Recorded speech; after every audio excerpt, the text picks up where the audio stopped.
Good morning everyone. This is Syed Fasiyuddin from ISL Engineering College. Today I am going to explain you about antenna arrays, which is a part of our antenna and wave propagation subject. So in antenna arrays, what actually we are going to learn is what is the meaning of an array. Array is nothing but the collection of an antennas.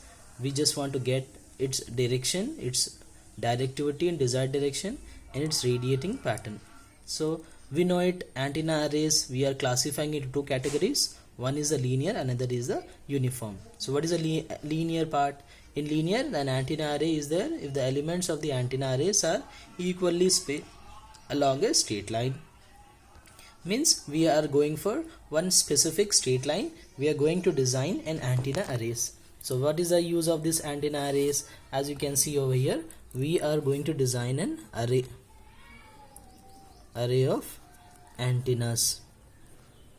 So in that first part we are learning is linear. So in linear, what we are saying, we want a straight line over there in this specific direction. We want to get a desired direction. So when we want to design a direction for it, it has to be specifically a straight line. There should not be any loop. That is for part 1. The second part, what we are learning, we are going for the uniform. So in the previous class also we have discussed about uniform part. In the uniform, we are going to get the circular part of uniformity. In this direction, we want to find the element which we are feeding, how many types of elements we are feeding in the all directions, and we are going to find out its magnitude and its progressive uniform phase shift. So when we want to pass these types of antennas, we are going to get its direction. So it depends upon the types of antennas. So as you can see in this slide, that we had classification of antenna array. One is a linear, another is a uniform. Let us discuss what is the meaning of the point source. So as you can see over here, we'll be having a circular part. In that, what we are learning, we are going to get its uniformity. We are taking one circular part antenna, we are taking the point of this. So what is the point source? The idea of point source used for describing elements is based on the looking up the antennas as a volumes with emitters. So what we are doing, we just want to get this point source. We had an antenna, suppose it has some internal circulation of small radius small a, and then outer side we had observing circle which is a capital R. So this two part we are considering, we want to find out the point source for it. So for getting the point source, we want to get the direction of antenna. So in order to get the direction of that antenna, what we are doing, we want to find the array of the points. What is the array of the point source? So it is the array of an isotropic. Isotropic means which can radiate in all direction. Radiation occupying the zero volume. So there should not be a maximum volume, it has to be a zero volume, because initially point source we are considering. For that we are saying the simplest condition of number of point source in the array is 2. So what are the point we are considering? We are considering two part, as we have seen in the above diagram. So when we are seeing this circular form, so what we are seeing, we are considering one internal antenna direction, another one we are considering one observing circle. Some point we have considered here Q, we have considered one point O, that is a central point from where we want to get the point source. Next point, what we want to understand in this, we want to understand how many types of various cases, what are the various cases which we are dealing with array of two isotropic point source with currents. So it consists of 3 cases. One is what? Equal magnitude, same phase. Means when we have 2 points which have same phases and equal magnitude is there. Next case is what? Equal magnitude but opposite phase. So when we want to see this opposite phase, means one antenna is on x-axis direction, another needs to be on y-axis direction. So that means these two are in opposite direction. Another case is unequal and opposite. So as we have seen in the previous classes also, the magnitude and phase response only we just want to see how it is going to be used for 2 point source. So as we can see over here, we had 1 point source A1 and A2. We are passing 2 radiations and having separation of distance d. We are making some phase of 5 over there. We want to find out this adjacent end. So this is d cos 5. So this is having some R1 and R2. These two are radial distance for this 2 point source. For that, what we are assuming? We are assuming R1 is equals to R2 is equals to R. And what is this r1? Distance from P to A1. So whatever the point source we had, from that to, suppose we had the point source over here from the A2, we just want to find out A1, then from the point source we want to find out A2. That distance we are assuming.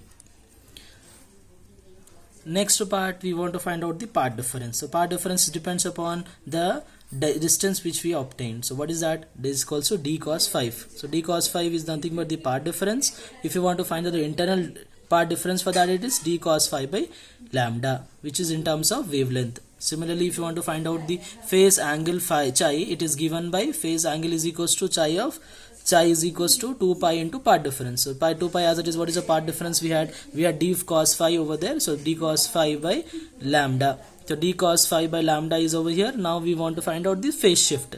So phase shift is given by beta is equals to 2 pi by lambda. So we want to find out the phi over there. So chi is equals to this term we are reducing, 2 pi by lambda is beta into d cos phi in terms of radians. Next point is we want to find out the field of E1 and E2. So E1 field is what? Because of the point A1, and E2 is the field of due to the point A2. Next thing what we are going to see, we want to see the total field at a point P, which is the addition of both the fields. What we are seeing, suppose we are seeing the first direction, E1 field is what? Due to the first point A1. Similarly, E2 field, what we are seeing, it is also far field at a distance of P due to the A2. So we want to find E1 and E2, which are having the path difference minus j chi by 2. Here is what? Ej chi by 2. So we want to find the total field. Total field for the point A, which is given by E1 plus E2, which is E naught e power minus j chi by 2 plus E naught e power j chi by 2. In this E naught is taken outside, this will be left out. This is, since is a positive, we can just write this exponential factor in terms of cos. So what we are doing, multiplying, dividing by 2 over here. So what is the value of this? It is what? Eg theta plus Ej minus theta by 2 is cos theta. So that term we can replace by cos chi by 2. So that we got the total field for that. What is total field intensity? Et is equals to total field intensity, where 2 E naught is total amplitude of the field, and that factor, this factor is nothing but the phase shift. So we got the array factor is a ratio of magnitude of the resultant field to a magnitude of the maximum field. So we want to find out the maximum for that. So what we are assuming? We are assuming that factor A theta by A phi, which we are taking magnitude for that, and E maximum, how much should be E maximum for that? It is 2 phi. The 2 eta, we just put it over there wherever E max is there, and upper E total field we got these two gets cancelled. We left with AF is equals to cos of pi d by lambda. So what we are assuming, beta is equals to 2 pi by lambda, that is we are assuming over here, and we are writing that factor over there. So we got the AF, that is nothing but AF is array factor. How much? The array factor, which is a ratio for the magnitude of resultant to the magnitude of maximum field. So now we just want to find out this maximum direction. In what direction it is going to be monitored. For getting that maximum direction, we are considering for final equation, the total field is maximum when cos of that factor should be maximum. And for the variation of cosine, how much was the maximum angle of cosine? It is 0 to 1. So cos 0 degree is 1. Excuse me.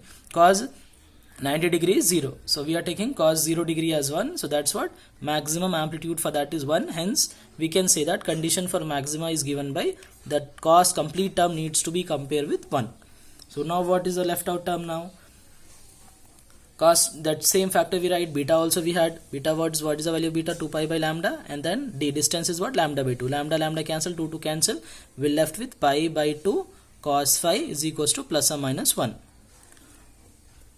So cos term of shift on right side, cos go over there, it will become cos inverse. So cos inverse of plus or minus 1 from the cosine geometric nth equation. So cos 1 is what? Pi. But it is for n number of terms, it is what? N pi. So we got n. Now assume n is equals to 0. We got maxima. Then n is equals to 0. Same factor we are assuming with pi by 4. Then we got the complete direction for your maxima term. So this going to get from the figure. So as you can see, here is the field pattern for it. What is the field pattern for 2 point source with spacing d is equals to lambda by 2 is? So as we are seeing over here, it is having the field distance over there, and this is what? Broad broadest side array if the element, source and the point over there, that is called broadside couplet. Similarly, maximum when we got and minimum when we got, that we have to mention over there. So 0 is to 180, this end is what? Minima. And from the upper side 90 degree to this left hand side it is 120, from right hand side is 60. Both we can get from field pattern for 2-point source with spacing d is equals to lambda by 2. For that specific direction we found out the complete angle between the 2-point source. That depends upon what factor? That depends upon your phi. So phi is 0 to 180, that is what? Minima 1, and phi is equals to your 60, 90 and 120 is what? Maxima points. Similarly, what we can conclude from that? We can conclude that the 2-point source with current which is equal in magnitude, opposite in direction, we got the case 2 that we are assuming, and we are finding the same part here, only the difference is with field. So is here both the end what we are writing, its opposite direction means it is minus. So we have to find out its field strength by considering the same. Since it is minus, what we can write for that? Hence we are taking the minus outside. So what left here? This is first term, this is second term. Since it is minus, we can write in terms of sign. So sign is what? E power j theta minus e power minus j theta by 2j. So 2j we can write as sin theta by 2. Here has to be j here. Okay. So this j is missing. E j theta minus e power minus j theta by 2j. So 2j is what? Sin theta by 2. So what is the sin theta we can write? So that term we are reducing. So what we are writing for that? Multiply and dividing by 2j over there. So this is 2j and 2j we multiply and divide in order to make this term as sin. So we wrote it sin in terms of that. Then same we have to find out total field for that. After getting total field we have to find maximum. So since it is sine term, so what is the sine maximum value? Sine 0 degree is 0, sine 90 degree is 1. That means same here it is also plus or minus 1. So when it is 1, that we have to write. Since what is a general periodic equation for sine? It is 2n plus 1 pi by 2. For 2n plus 1 pi by 2, that we are writing this, what when it is maximum and it is minimum we need to find out. So we got minimum direction when it is equals to 0 and we compare it. Then next thing is that we have to find out its power point direction, that is a half power point direction. But what we are assuming half means 90 half would be 45 degree. So what is sin 45 degree? 1 by root 2. So that we have to compare, and we are shifted on right side and we found out the period for half power point direction. Same thing, we need to draw the field pattern for it. So what is the field pattern for that? It is from rotating from 0 to 180 degree, that is a maximum. In the previous case we got this direction as minima. Now this is the maxima, and the same field direction we want to find out. So what is the maximum value? Half field power point direction is 60 degree and rotating from 120 degree, and this is the lambda by 2. We got the maxima point. So total field we found out, and next thing is that we want to find the direction for that. So for finding the direction, what we are assuming, we are going for third case. Third case is what? 2 point source with current unequal in magnitude with any phase, means phase is also not equal. For that, this is the diagram, and it is going to get unequal phases. So when the phases are not equal, again we have to take the field, but here we will not get any cosine and sine term because both are different field and both are having any phase. So it is not necessary opposite phase or in phase, it can be any phase. So for that we have to obtain its total field. So since we got the factor for it, magnitude would be under root of real square plus imaginary square. So we did with real part and imaginary part, and phase angle will be tan inverse of your opposite by adjacent. So opposite side is k sine phi, adjacent is what? 1 plus k cos phi. So these two terms we wrote it over there, that is opposite and adjacent. This is completely direction for it, and they'll ask you, it's very important question, show that array factor of an element array is 13.46 dB down from maxima at major loop. That part I will explain you in the next slide. Okay.